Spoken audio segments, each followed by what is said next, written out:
एक बात समझ में नहीं आई मेरी। क्या समझ नहीं आ रहा? आपने असलम की बकवास क्यों सुनी? इससे अच्छा मौका मेरे ख्याल में तो कोई नहीं था। आप उसे दो बातें सुनाते, धक्के देते, निकाल देते, हमारी जान छूटती इस तरह। और आप भी तो यही चाहते थे, फिर आपने उसे जवाब क्यों नहीं दिया? करने दो बकवास उसको। उसकी तरह उसकी बकवास बातों की मेरे नजदीक कोई वैल्यू नहीं। तो फिर किसकी वैल्यू है? रोशनी की? जाहिर है। आप अभी तक उसको हासिल करने के चक्कर में, अब तो कई महीने गुजर गए उसकी शादी को, और आपको पता है कि आपकी हर कोशिश उसकी शादी रुकवाने से लेकर शादी तोड़वाने तक सब नाकाम रही हैं। लेकिन उम्मीद तो नहीं मरती ना, वो तो जिंदगी भर जिंदा रहती है।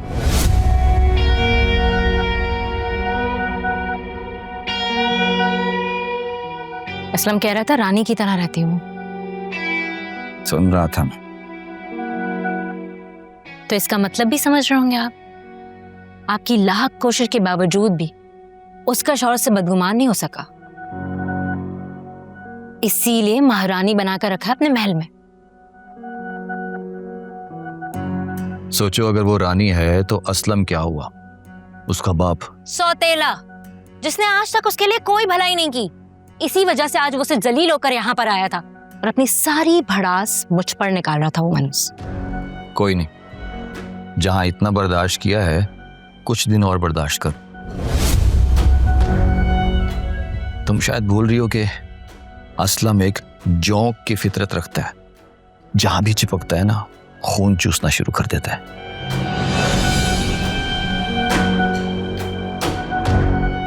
बस उसे एक बार फिर चिपकने दो।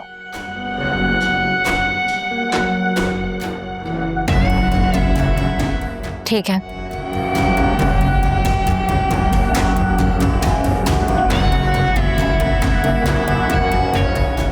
मिस रोशनी, तुम्हें वापस मेरे पास आना ही होगा, क्योंकि आज तक ऐसा हुआ नहीं कि मैंने कोई बाजी लगाई हो और हार गया हो। ये बाजी भी मैं ही जीतूंगा।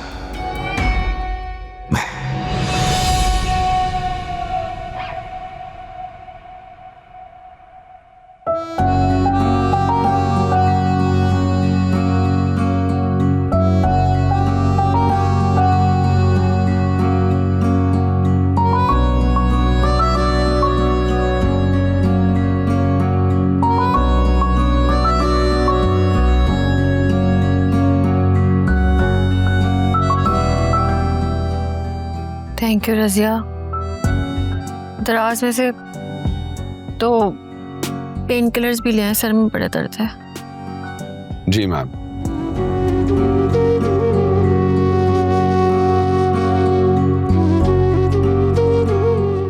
आप अब तक जाग रहे हैं? मुझे लगा आप सो गए होंगे। तुम क्यों जाग रही हो?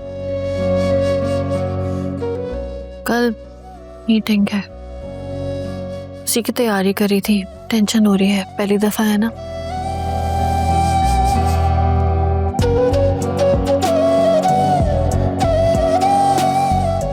क्यों हर बात पे टेंशन लेती हो तुम?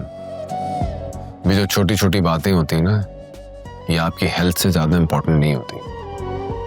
आप जानते हैं ना, फेमीना की जगह मैं काम कर रही हूँ, तो मैं चाहती हूँ अपना बेस्ट दूं, कि मेरी वजह से कल को फेमीना को कुछ फेस ना करना पड़े। मैं जानता हूं कि तुम ये कर लोगे और बहुत अच्छा करोगे, लेकिन रोशनी, मैं ये भी जानता हूं कि तुम्हें किसी बात की टेंशन है। बताओ क्या बात?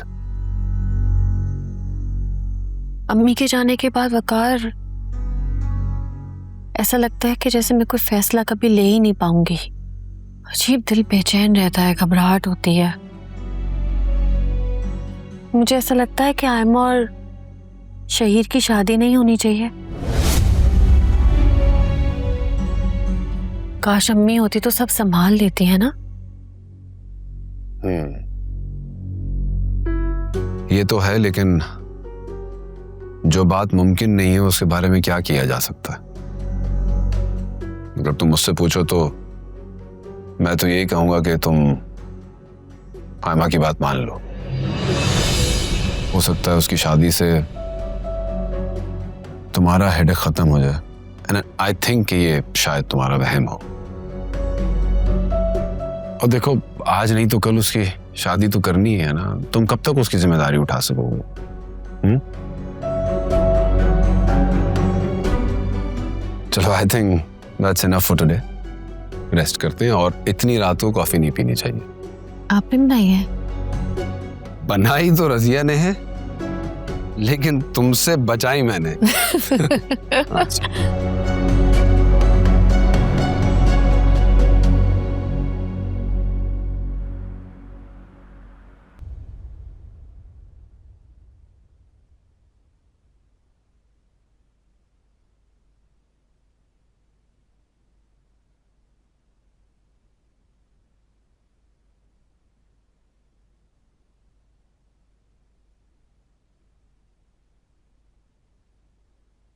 क्या हुआ रोशनी, क्यों इतनी स्ट्रेस्ड हो?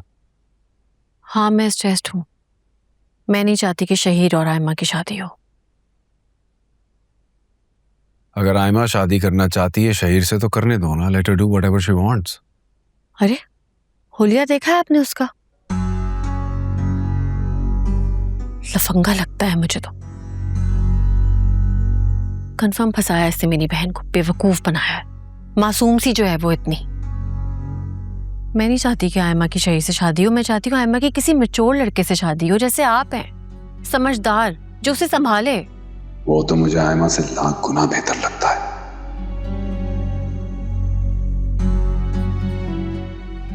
काश तुम्हें अपनी बहन की असलियत पता होती। आयमा जैसी तो ऐसे 10 बेच खाए। वकार, आप चुप क्यों है? मैं आपसे बात कर रही हूँ, जवाब दें।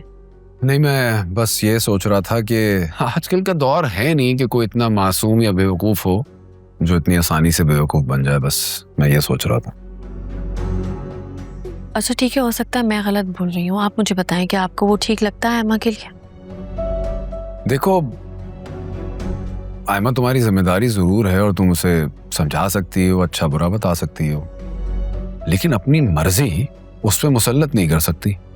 और जहां तक बात रही मेरी कि मैं क्या सोचता हूं, जो मैं सोचता था मैंने तुम्हें बता दिया। बाकी अब तुम जानो और आयमा जाने। देख लो क्या करना है।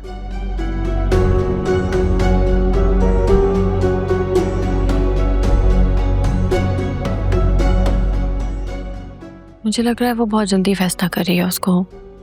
मैं नहीं करूंगी इनकी शादी।